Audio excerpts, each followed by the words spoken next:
बात अब मध्य प्रदेश की करते हैं। मध्य प्रदेश हाईकोर्ट ने भोजशाला को लेकर अपना फैसला सुना दिया है और ये बता दिया है कि भोजशाला मस्जिद नहीं बल्कि सनातनियों का मंदिर है, जिसके बाद आज सुबह से ही भोजशाला में हिंदू श्रद्धालुओं की कतार लगी हुई है। सुबह से ही भोजशाला में पूजा अर्चना की आवाज गूंज रही है।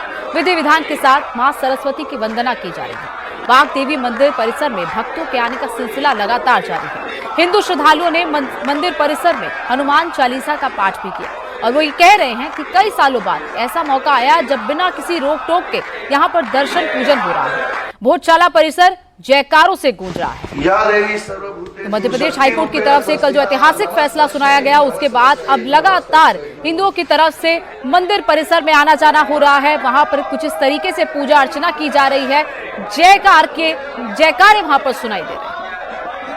मध्य प्रदेश हाईकोर्ट ने भोजशाला के मंदिर होने पर मोहर लगा दी और इस फैसले के बाद हिंदू पक्ष के लोगों में उत्साह की लहर है। हाईकोर्ट ने अपने फैसले में एएसआई की रिपोर्ट को आधार माना और रिपोर्ट में मिले सबूतों के आधार पर ही भोजशाला को मंदिर करार दिया। इस फैसले के बाद इंडिया टीवी की टीम भी भोजशाला पहुंची और जहां हमें वो सभी सबूत दिखाई दिए जिनके आधार पर हाईकोर्ट ने अपना फैसला सुनाया। ये पूरी रिपोर्ट देखिए।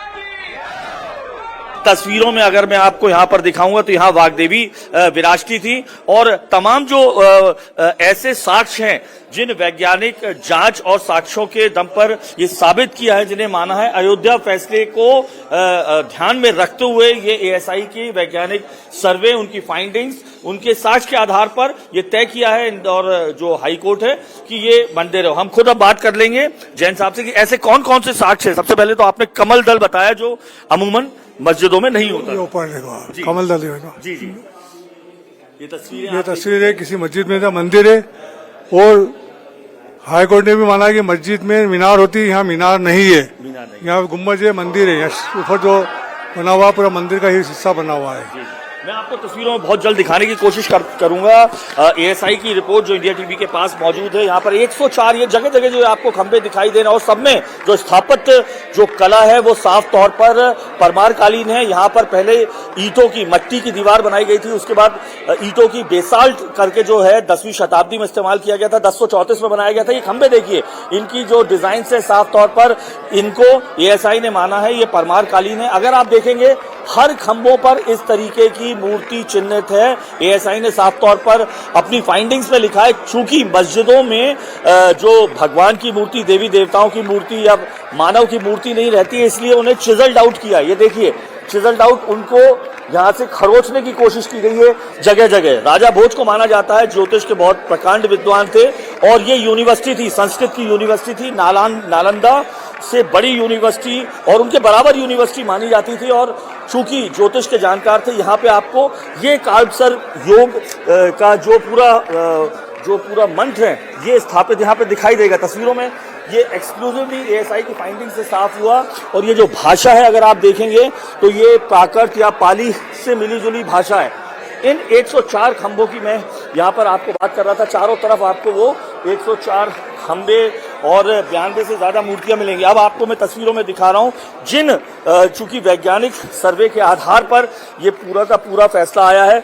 ये सामने सरस्वती माँ का कुंड था, यहाँ पर पूजा होती थी और अब आपको जो तस्वीरें यहाँ पर मैं दिखाने जा रहा हूँ, इस कुंड में जो 4 पिलर्स जो लगे हुए थे जिनको तोड़ के लगाया गया, एएसआई की फाइंडिंग्स और जांच में जो साफ दिखाई दिया वो ये पिलर्स रही है। ऐतिहासिक रूप से बेहद बड़ी जो रिसर्च रही है जो 98 दिनों तक चली एएसआई की, ये आप तस्वीरों में देखेंगे। बीच में अगर आपको मेरे कैमरामैन प्रदीप दिखाएंगे तो ये यहाँ पर शंकर जी की बैठी हुई मूर्ति है। इन 4 पिलर्स को जो यहाँ यज्ञशाला में थे उन्हें खंडित किया गया और आप तमाम पिलर्स में देखिएगा, इन तमाम पिलर्स में आपको यहाँ देवी देवताओं की मूर्तियां दिखाई दे रही हैं। कहीं भी देखिए आप, यहाँ पर ब्रह्मा की मूर्ति है, यहाँ पर नरसिंह की मूर्ति है। ये आप फिर पिलर का एक हिस्सा है जिसे खंडित किया गया था।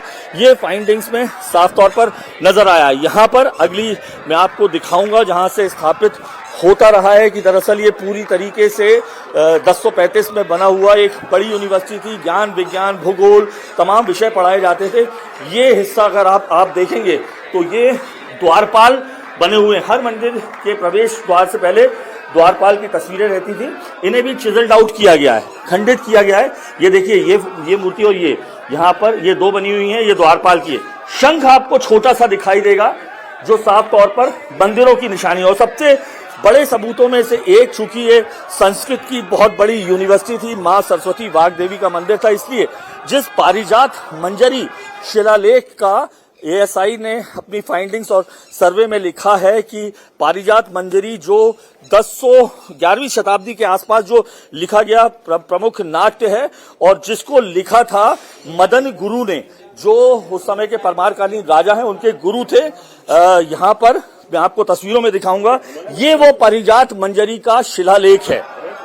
ये ऐतिहासिक फाइंडिंग थी। और आपको मेरे कैमरामैन अगर दिखाएं, ओम नमः शिवाय, ये साफ तौर पर अंकित है, पाली या प्राकृत भाषा में है। और जैसे अब हिंदी में, देवनागरी में हर वाक्य के बाद एक फुल स्टॉप का प्रयोग होता है, तो आप ये देखेंगे तो हर वाक्य के बाद फुल स्टॉप के रूप में गणेश जी छोटे छोटे यहाँ पर आपको गणेश जी बने हुए दिखाई देंगे। ये पारिजात मंजरी माना जाता है कि 10वीं शताब्दी से 11वीं शताब्दी के बीच में जो परमारकालीन राजा थे, राजा भोज के जो आगे के जो उनके राजा थे, उनके गुरु ने लिखा है। यहाँ पर अगर आप देखेंगे तो इसी प्राकृत भाषा में यहाँ ओम सरस्वती नमः ये लिखा हुआ है यहाँ पर। और यहाँ अगर आप देखेंगे ऐसे ही शिलालेख जो प्राकृत भाषा में लिखे हुए जगह जगह इस पूरे परिसर में माने गए। एएसआई की महत्वपूर्ण फाइंडिंग्स में से एक ये रहा है, ये चिजल्ड आउट किया गया है, इसको पूरी तरीके से तोड़ दिया गया है। दरअसल यहाँ पर मां वाग्देवी की मूर्ति बताई जा रही है। यानी इन्हीं निष्कर्षों के आधार पर जो है वो एएसआई के इन निष्कर्षों के आधार पर अयोध्या मॉडल को मानते हुए हाईकोर्ट ने ये डिसीजन दिया है।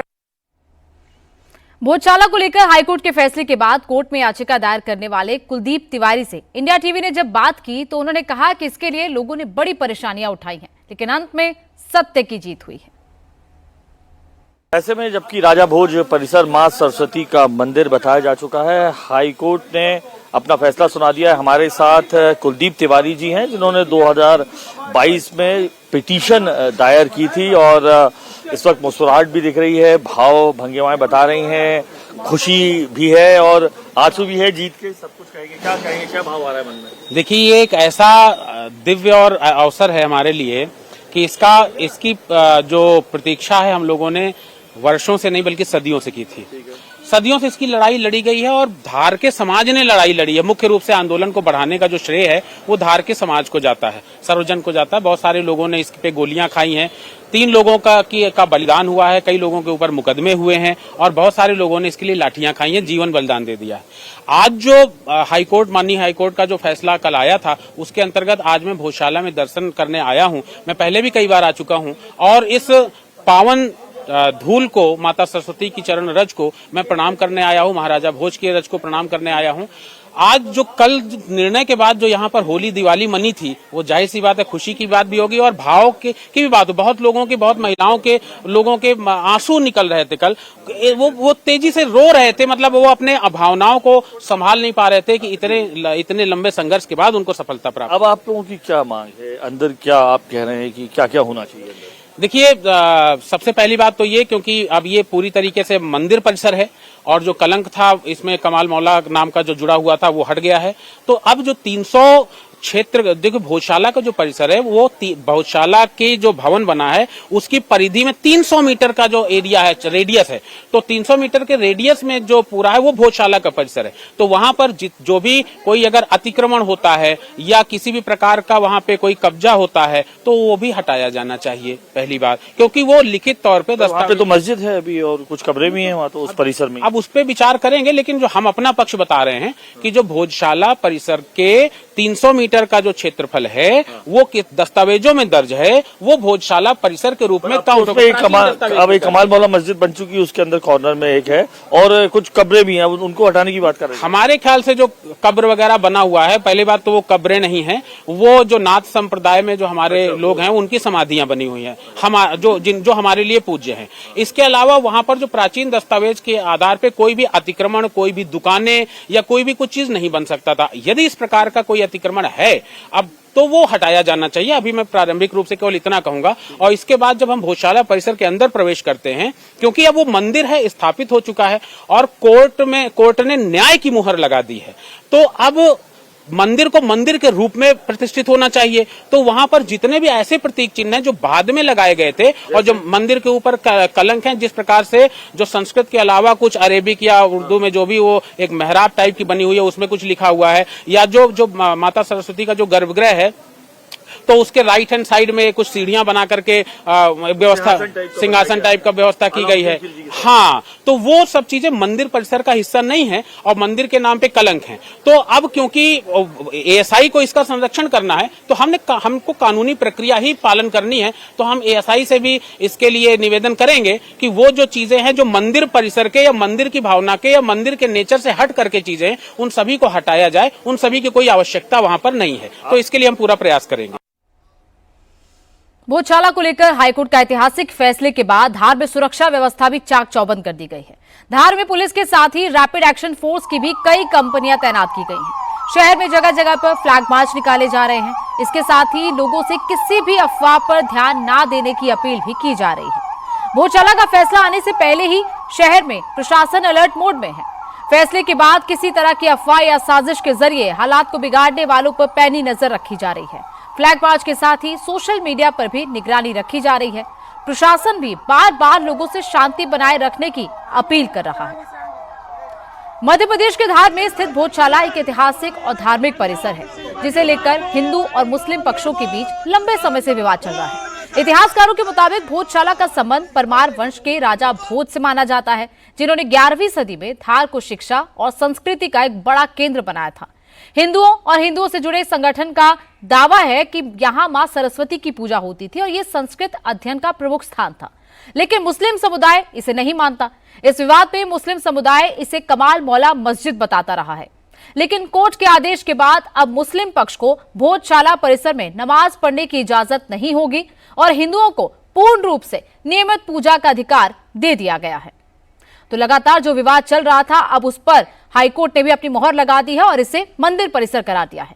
भोजशाला मस्जिद नहीं मंदिर है। हाईकोर्ट के इस फैसले का विरोध सिर्फ मुस्लिम संगठन और एआईएमआईएम ही नहीं कर रही, बल्कि कांग्रेस पार्टी भी कर रही है। कांग्रेस नेता सलमान खुर्शीद ने अदालत के फैसले पर सवाल उठाए और कहा कि ऐसा सबूत नहीं है जो साबित करे कि वो जगह मंदिर था।